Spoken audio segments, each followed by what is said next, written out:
Channel देख रहे हैं। मैं इमरान खान हूँ। एक मरतबा फिर वज़ीर आला खैबर पख्तूनख्वा पहुँचे अडयाला जेल के बाहर, लेकिन उन्हें मिलने नहीं दिया गया। वहाँ पे जो पुलिस है उन्होंने घेर लिया और उन्हें रोक लिया, और एक SHO ने एक सूबे के वज़ीर आला को एक मरतबा फिर पाकिस्तान की सबसे बड़ी और मकबूल पॉलिटिकल पार्टी के जेल में नाहक कैद लीडर से मिलने से रोक दिया।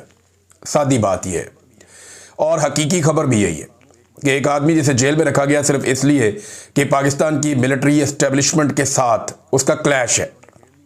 मिलिट्री एस्टेब्लिशमेंट चाहती है ये हमारे मुताबिक चले, और वो आदमी चाहता है कि नहीं, अवाम के मैंडेट के मुताबिक मुल्क चलेगा। अब उस आदमी को उठा के जेल में डाल दिया। वो पाकिस्तान का सबसे मकबूल आदमी है, लेकिन इसके बावजूद पाकिस्तान की अवाम ने उसकी जमात को जितवाया। तो बड़ी मुश्किलों से उन्होंने एक सूबे में अपनी हुकूमत हासिल कर लिया। वहां जो वज़ीर आला है उसे मिलने की इजाज़त ही नहीं दी जाती जब तक कि वो कंप्रोमाइज़ नहीं करता।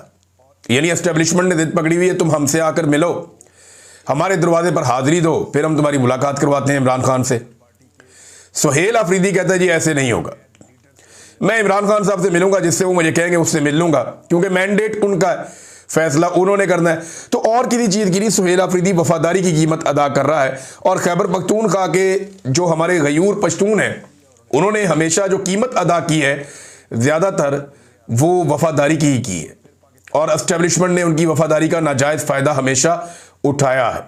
अब उनके स्टेटमेंट जो आज के हैं वो बड़े सख्त हैं। अगर आप एक दिन पहले का इमरान खान साहब के ट्वीट उठाकर देखें और आज के सुहेल अफरीदी के बयानात उठाकर पढ़ें तो आपको आइडिया हो जाएगा कि ये मामला कितना गर्म हो गया।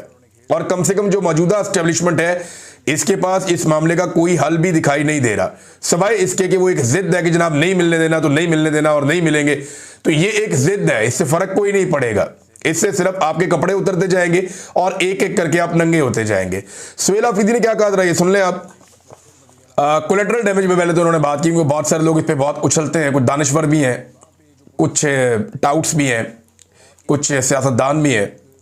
कोलेटरल डैमेज को वो कहते हैं जी कि ये ठीक है, इसको जस्टिफाई करते हैं। क्या फ़र्क पड़ता है गरीब मर गए तो, पश्तून मर गए तो? इनके घरों के लोगों को अगर मार दिया जाए कोलेटरल डैमेज में तो इनको कैसा महसूस होगा? सवाल तो ये है ना पूछने वाला। तो बैनुल-अक़वामी मेयार के मुताबिक कोलेटरल डैमेज की तारीफ में दो चीज़ें देखी जाती हैं। नंबर एक नीयत, इंटेंशन क्या है। नंबर दो तनासुब की प्रपोर्शन क्या है। नीयत हमें मालूम है और तनासुब के लिहाज से सिर्फ 2% है, लेकिन अगर फ़र्ज़ करें कि 100 दहशतगर्द मारे जाते हैं और इनमें 2 आम शहरी ज़ख्मी या शहीद हो जाएं तो ये भी अफसोसनाक होगा। ये इंटरनेशनल मेयार है। हालांकि आलमी मेयार में यही तनासुब तस्लीम शुदा है, मगर यहाँ जब 21 बेगुनाह लोग शहीद हो जाते हैं तो ये खुला जुर्म है। ये किसी सूरत कबूल नहीं होना चाहिए। आप यहाँ बैठकर बड़ी आसानी से बात करते हैं, लेकिन वहाँ मेरे शहरी भी मरते हैं और फौजी भी। वो फौजी भी मेरा भाई है, वो भी शहीद होता है, और सिविलियन भी। ये सब कुछ रियासत की गलत पॉलिसियों के बायस हो रहा है। हम इन्हीं पॉलिसियों पर एतराज़ करते हैं, क्योंकि फैसले बंद कमरों में नहीं होने चाहिए। जिन इलाकों खासतौर पर खैबर पख्तूनख्वा में ये मिसाइल पैदा होते हैं वहाँ के स्टेक होल्डर्स को एतमाद में लेना ज़रूरी है। जब आप फौजी ऑपरेशन की बात करते हैं तो क्या आपको एहसास है कि इसके ज़ख्म कितने गहरे होते हैं? मैंने वो दुख खुद झेला है। मैंने अपने ख़ानदान के 10-10 अफराद की लाशें अपने हाथों से उठाई हैं। हम जब अपने शहरियों की लाशें उठा रहे होते थे तो ऊपर से हम पर फायरिंग की जाती थी। हमने अपनी मसाजिद शहीद होते हुए देखी हैं, अपने उजड़े हुए घर देखे हैं, अपनी बहनों बेटियों को बेबसी की हालत में देखा है। कबायली औरतें जिनके बाल उनके भाइयों ने भी कभी नहीं देखे थे, उन्हें नंगे सर और नंगे पांव घरों से निकाला गया। हमने वो वक्त भी देखा जब सिक्योरिटी फोर्सेस हमारी मसाजिद में कुत्ते बांधती थीं। जब हम एहतजाज करते कि ये मसाजिद की तौहीन है तो हमें जवाब दिया जाता कि कुत्ते और तुम एक ही बात हो। अस्तग़फिरुल्लाह। ये वज़ीर आला कह रहा है खैबर पख्तूनख्वा का। कितनी तकलीफ दे बात है। सिक्योरिटी फोर्सेस के पास कुत्ते होते हैं वो इसलिए कि ये जब तलाशी वगैरह लेते हैं तो बंदे ढूंढने होते हैं, तो फिर ये वो कुत्तों को सुंघाते हैं मुख्तलिफ चीज़ें और फिर कुत्तों को छोड़ते हैं। और ट्रेंड कुत्ते होते हैं कि जाके वो बंदे आप हमें ढूंढ के दो, कुत्ते ढूंढ के देते हैं। बाद औक़ात इनके कुत्ते होते हैं वो माइंस वगैरह के लिए और दीगर एक्टिविटीज़ के लिए। तो कुत्ते बहुत ज़रूरी हैं सिक्योरिटी फोर्सेस के पास। लेकिन ये बड़ी अजीब बात सुहेल अफरीदी ने बताई कि हमने वो वक्त भी देखा जब सिक्योरिटी फोर्सेस हमारी मसाजिद में कुत्ते बांधती थी। जब हम एहतजाज करते कि ये मसाजिद की तौहीन है तो हमें जवाब दिया जाता कि कुत्ते और तुम एक ही बात हो। इसके बावजूद हमारा दिल देखें कि हमने फिर भी सब्र किया, हमने अपने मुल्क को अपना ही समझा। हम आज भी कहते हैं कि मुल्क भी हमारा है, दर्द भी हमारा है, फ़ौज भी हमारी है। जब पॉलिसी अवाम के मफाद में नहीं होगी, जिसमें हमें एतमाद में नहीं लिया गया, वो ना हमने पहले कबूल की थी, ना आज कबूल करते हैं और इंशाअल्लाह आइंदा भी कबूल नहीं करेंगे। देखिए, मैं एक बात पहले भी कह चुका हूँ, आज फिर कहता हूँ कि पाकिस्तान की मिलिट्री एस्टेब्लिशमेंट के पास इमरान खान एक आखिरी चांस है अपनी इज्जत बचाने का। पाकिस्तानी कौम बहुत आगे निकल गई है। आज कुछ और हकायक वज़ीर आला खैबर पख्तूनख्वा ने बताएं। बहुत सारी चीज़ें मैं जानता हूँ, ऐसी चीज़ें जानता हूँ ऑपरेशन ज़दा इलाकों के बारे में जो मैंने वहाँ लोगों से सुनी। अगर अवाम को बताएं तो पाकिस्तान में आग लग जाएगी। तो बजाय कि वो चीज़ें सामने आए और पाकिस्तान की मिलिट्री एस्टेब्लिशमेंट के लिए मज़ीद सुबकी और परेशानी की और नफ़रत की एक लहर जन्म ले, बेहतर यह है कि इमरान खान जैसे मौके से फ़ायदा उठाएं। ये वो वाहिद और आखिरी मौका है आपका जो आपको बैरकों में जाने में आसानी पैदा कर सकता है, आपको इज्जत के साथ अपनी डोमेन में वापस भेज सकता है। वरना इसके बाद आप जाना भी चाहेंगे तो लोग आपको जाने नहीं देंगे, लोग आपको चिपक जाएंगे, क्योंकि इमरान खान के बाद सूरत-ए-हाल कुछ और होगी। इमरान खान आज भी इतनी शदीद तकलीफ, बर्बरियत, जुल्म, फस्तायत, कत्लो गारतगिरी के बावजूद कहता है मुल्क भी मेरा, फौज भी मेरी। हो सकता है कल कोई और ये बात ना करे, या जो भी कल को ये बात करे अवाम उसकी बात ही ना सुने। तो पाकिस्तान की फ़ौज को होश के नाखून लेने चाहिए। फ़ौजी क़यादत को मैं कह रहा हूँ, फ़ौज तो बेचारी, वो तो हमारे अपने बहुत सारे जानने वाले दोस्त हैं, बाप सारे फ़ौज के अंदर, बेशुमार रिश्तेदार हैं दोस्तों के वो सारे फ़ौज के अंदर। वो खुद भी बेचारे तंग रहते हैं, परेशान रहते हैं कि यार किस चक्कर में डाल दिया पकड़ के हमें। हर बंदा हमें प्यार से देखता था, वो उस तरह नहीं देखता, अनफॉर्चुनेट है। तो इमरान खान ये मिलिट्री एस्टेब्लिशमेंट के लिए आखिरी मौका है कि इनको इज्जत के साथ इस जंजाल से वो निकाल सकता है। उसके बाद लोग किसी की बात ही नहीं सुनेंगे। जो इस बारे में बात करेगा लोगों से गालियां देंगे, जैसे कि अभी भी लोगों को गालियां, लोगों की जबान की नोक के ऊपर गाली होती है। जो आदमी जरा सा प्रो एस्टेब्लिशमेंट होने की कोशिश करता है, दुर्गत बना देते हैं लोग। ये रियलिटी है, आप इससे भाग नहीं सकते, भाग नहीं सकते। आपने अपने बड़े करीबी लोगों को कहा कि यार हमारी तारीफ करके देखो, लोगों ने बात नहीं सुनी उनकी। और जिन लोगों ने आपके खिलाफ 4 जुमले बोल दिए, लोगों ने उनको उठा के सर पे रख लिया। एमएल वली खान और फजलुर रहमान के जुमले वायरल हो जाते हैं जो वो एंटी एस्टेब्लिशमेंट बोलते हैं। तो इमरान खान, इनके बाद आखिरी मौका है, बाकी मर्जी है इनकी। और बातें भी सुहेल अफरीदी ने की। इन्होंने कहा जब इन दहशतगर्दों को दोबारा आबाद किया जा रहा था सूबे में, किसी को एतमाद में नहीं लिया गया था। आप सहाफ़ी हैं, कबाली इजला में जाकर वहाँ के मशरान से पूछें कि आप लोगों को किसके साथ आप लोगों ने जरगे किए थे और कौन आपको इस बात पर कायल कर रहा था कि इनको हम दोबारा यहाँ आबाद करते हैं। सरहद पर बाढ़ लगी हुई थी। इनका दावा तो ये है कि चिड़िया भी पर नहीं मार सकती, तो फिर मालूम नहीं ये दहशतगर्द कहाँ से आते हैं। यही हमारा सवाल है और ये सवाल करना जायज़ है। अब इसमें 5 सवाल आते हैं जो सुहेल अफरीदी ने उठाए और ये एस्टेब्लिशमेंट से उन्होंने पूछे 5 सवाल, और उन्होंने कहा जी इनका जवाब तलाश करें ना सहाफ़ी, हमसे तो अगर पूछ लेते हैं, इनका जवाब तलाश करें। नंबर 1, दहशतगर्दों को कौन वापस लेकर आए और कैसे वापस लेकर आए। नंबर 2, बॉर्डर क्रॉस करके दहशतगर्द किस तरह से पाकिस्तान में आते हैं। नंबर 3, यहां सारे गैर कानूनी काम कौन करवा रहा है, किसकी सरपरस्ती में हो रहे हैं।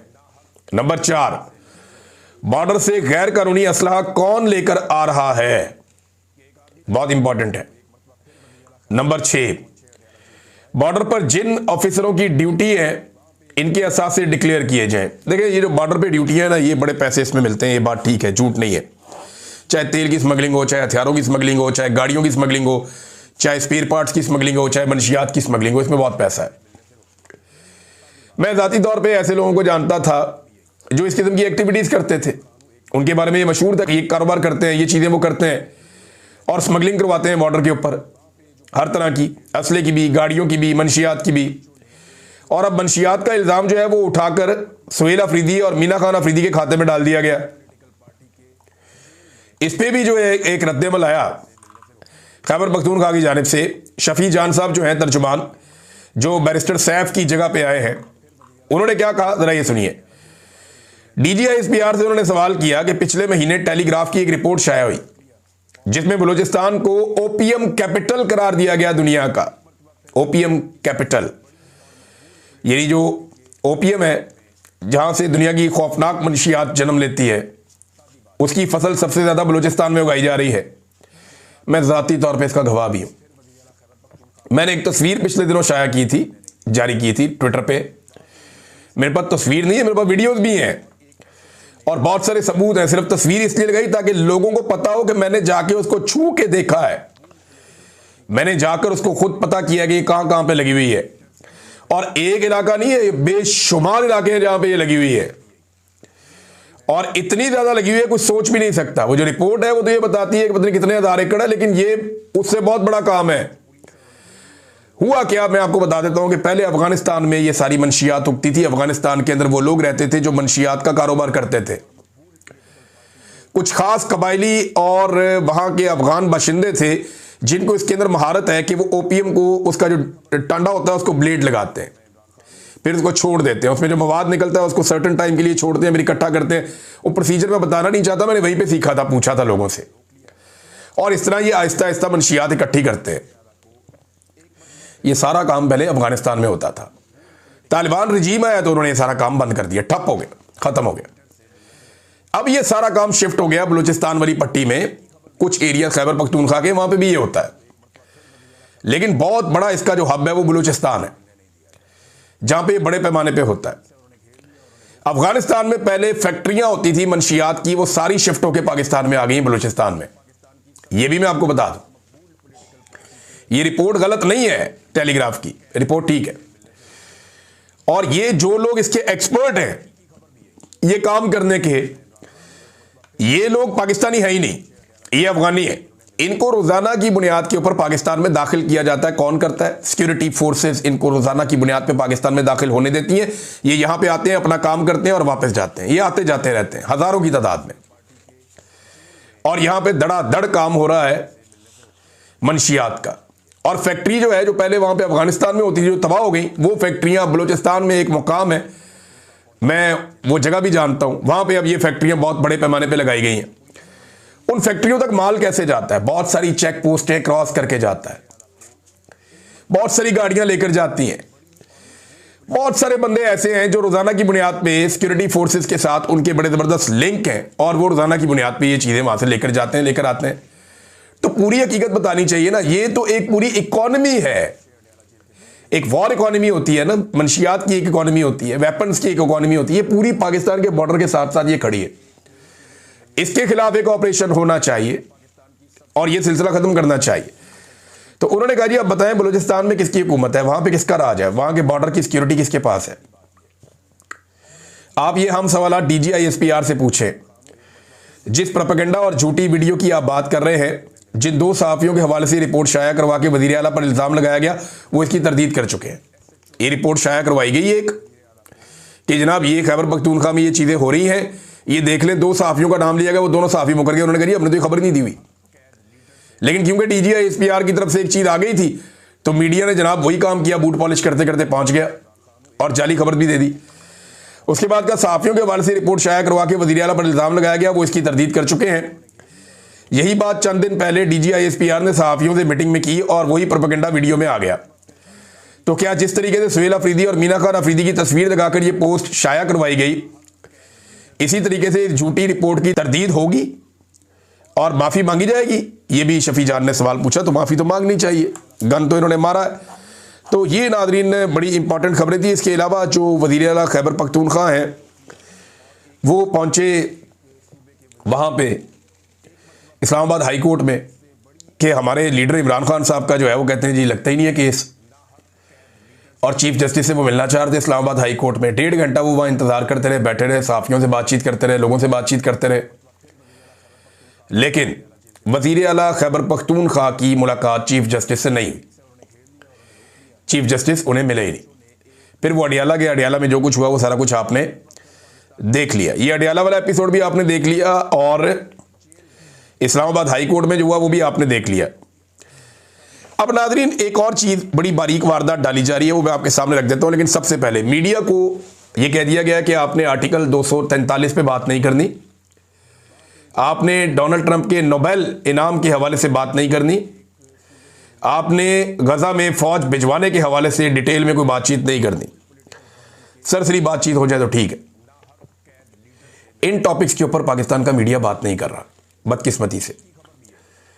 और अगर बात करता है तो बिल्कुल घुमा फिरा के थोड़ी सी इनका इख्तलाफ उनका इख्तलाफ। पाकिस्तान के मीडिया ने ज्यादा प्रोग्राम पता किस बात पे किया, इमरान खान सख्त क्यों बोलते हैं, पीटीआई के नौजवान गुस्से में क्यों है, फिर ज्यादातर उन्होंने इन चीजों पर पीटीआई के अंदर इख्तलाफात क्यों है। ये पाकिस्तान के मसाइल हैं उनकी नजर में, ना महंगाई मसला है, ना 243 मसला है, ना गजा को फौज भेजे जाने का कोई मामला इनके लिए कोई मसला है, ना आईनी तरमीम इनके लिए कोई मसला है, और ना ट्रंप को नोबेल पीस प्राइज देने की जो नॉमिनेशन पाकिस्तान ने की है, ना ये इनके लिए कोई मसला है। तो पाकिस्तान के मीडिया को कैटेगोरिकली गुज़िश्ता कुछ अरसे में ये खबरें देने से मना किया गया। कुछ दानिश्वर जो है ना, वो एक चूरन आपको चटा रहे हैं, बेच रहे हैं। वो चूरन मैं आपको बता देता हूं वो क्या है। तो वो ये कह रहे हैं कि जो आर्टिकल 243 है ये पाक भारत जंग के तनाजुर में है कि पाकिस्तान ने कुछ सबक सीखे हैं और उसके लिए अब कुछ स्ट्रक्चरल तब्दीलियां की जा रही। ओ भाई खुदा का नाम लो, उसके लिए आईनी तरमीम की जरूरत नहीं होती। ये आईनी तरमीम पाकिस्तान और इंडिया की जंगी हिकमत अमली के बारे में नहीं है। ये टाउट और ये दानिशवाड़ ये आपके साथ गलत बयानी करके आपको गलत चूरन चटवा रहे हैं। मैं आपको बताता हूं हकीकत क्या है। इसका कोई ताल्लुक जंगी हिकमत अमली से नहीं है। ये जो आईनी तरमीम है ये सिर्फ और सिर्फ सिविलियन सुपरमेसी को खत्म करने की है बस। यानी जो इस वक्त army chief field marshal Asim Munir साहब हैं, उनके इख्तियारात को बढ़ाने की तरमीम, उनकी ताकत को सिविलियन हुकूमत के मुकाबले में ज्यादा करने की तरमीम है, बस ये बात है। भाई इंडिया से लड़ने से किसी ने रोका आपको, जाके लड़े। वो आपके पानियों के ऊपर बंद बांध रहा है, अगर आप जाके वो बंद तोड़ना चाहे तो उसके लिए कौन सी आईनी तरमीम चाहिए। या इंडियन तैयारे जो आपने गिराए हैं, ट्रंप ने तो मजाक ही बना दिया है। वो पहले 5 थे, 6 थे, 7 थे, 8 हो गए। अब अभी उसने 8 तैयारे भी कह दिए हैं ट्रंप ने। इतने तो हमने कभी नहीं कहे, उसने मजाक बनाया और लगता है वो दोबारा जंग करवा के रहेगा पाकिस्तान और इंडिया की। वो इंडिया की इतनी बेइज्जती कर रहा है आलमी सजा के ऊपर ट्रंप, उसने धो के रखा हुआ है इंडिया के साथ, उसने एक मुआहदा भी कर लिया, फिर भी उनकी टिका के बेइज्जती कर रहा है। तो अब 8 तैयारे हो गए हैं। मुझे लगता है इस रफ्तार से अगर ट्रंप लगा रहा तो अपने इसी टर्म में ट्रंप इन तैयारों की तादाद जो है वो 80 के करीब ले जाएगा कि पाकिस्तान ने इंडिया के गिरा दिए थे। जिस तरह वो नीचे से ऊपर जा रहा है, 5, 6, 7, 8 ऐसे जा रहा है। तो रोजाना के हिसाब से इंडिया का तैयारा वो गिरा देता है। हर थोड़े दिन के बाद हर हफ्ते एक तैयारा और गिर जाता है इंडिया का। तो इंडिया को लगता है वो इंस्टिगेट कर रहा है, गुस्सा दिला रहा है कि लड़ो पाकिस्तान से दोबारा, ताकि डोनाल्ड ट्रंप मजीद रेलिवेंट हो जाएगा। लेट्स सी वहां क्या होता है। लेकिन जो मैं आपको बता रहा था कि ये तरमीम कोई इंडिया से लड़ाई की नहीं है, तैयारे कैसे गिराने हैं, जंग कैसे करनी है, उसके बारे में नहीं है। ये पाकिस्तान के अंदर मिलिट्री एस्टेब्लिशमेंट का कंट्रोल कैसे ज्यादा बढ़ाना है, ये उसके बारे में तरमीम है। ये पाकिस्तान के अंदर इंतजामी मामलात के ऊपर तरमीम है कि जो एक तवाज़ुन है वो खत्म कर दिया जाए और जो सिविलियन सुपरमेसी है वो खत्म हो जाए। मिलिट्री के बाद इख्तियारात जो है कम से कम आर्मी चीफ के पास वो सदर और वजीर आजम के लेवल के इख्तियारात आ जाए। सिक्योरिटी के हवाले से खास तौर पे जो एक मैंने आपको कल बताया भी था कि एक तजवीज़ ये भी है कि सारे के सारे जो वो हैं इदारे फोर्सेस के, वो सारे इनके अंडर कर दिया जाए। तो नाज़रीन ये है, और एक्सटेंशन का माहौल चल रहा है और इसी माहौल के अंदर चीज़ें आगे बढ़ रही हैं। नजम सेठी ने एक और पोल खोल दिया। नजम सेठी साहब कहते हैं कि जनरल बाजवा के लिए इमरान खान साहब ने एक्सटेंशन से जब इनकार किया ना, तो तब बाजवा साहब ने तहरीक अदम एतमाद का प्लान किया। ये बात मैं आपको उस वक्त बता रहा था जब ये बात बताने पे मेरे पे पर्चे हो रहे थे। जब जनरल बाजवा का दौर था मैंने आपको तब बताया था कि जनरल बाजवा ने इमरान खान से एक्सटेंशन मांगी, इमरान खान साहब ने इनकार कर दिया था। इमरान खान साहब का वो इनकार उनके गले पड़ गया। बाद में हालांकि इमरान खान साहब एक दौर में उन्हें कहते भी रहे कि यार अगर एक्सटेंशन के लिए इन चोरों को लेकर आना है तो दफा करो, मेरे से ले लो। ये भी इमरान खान साहब ने तंग आके जनरल बाजवा को कहा था, जिसके ऊपर इमरान खान साहब को आज ताने भी दिए जाते हैं। लेकिन जनरल बाजवा ने एक्सटेंशन के लिए कोशिश की, इमरान खान साहब ने कहा पहले पछता रहा हूं, नहीं दूंगा। जनरल बाजवा ने अमेरिका में गेम की, वहां से साइफर लाया, सबको साथ मिलाया और तहरीक अदम एतमाद कर घेर लिया और उन्हें रोक लिया। और एक एसएचओ ने एक सूबे के वजीर आला को एक मरतबा फिर पाकिस्तान की सबसे बड़ी और मकबूल पॉलिटिकल पार्टी के जेल में नाहक कैद लीडर से मिलने से रोक दिया। सादी बात यह है और हकीकी खबर भी यही है कि एक आदमी है, मैं इमरान खान हूँ, एक मरतबा फिर वज़ीर आला खैबर पख्तूनख्वा पहुँचे अडयाला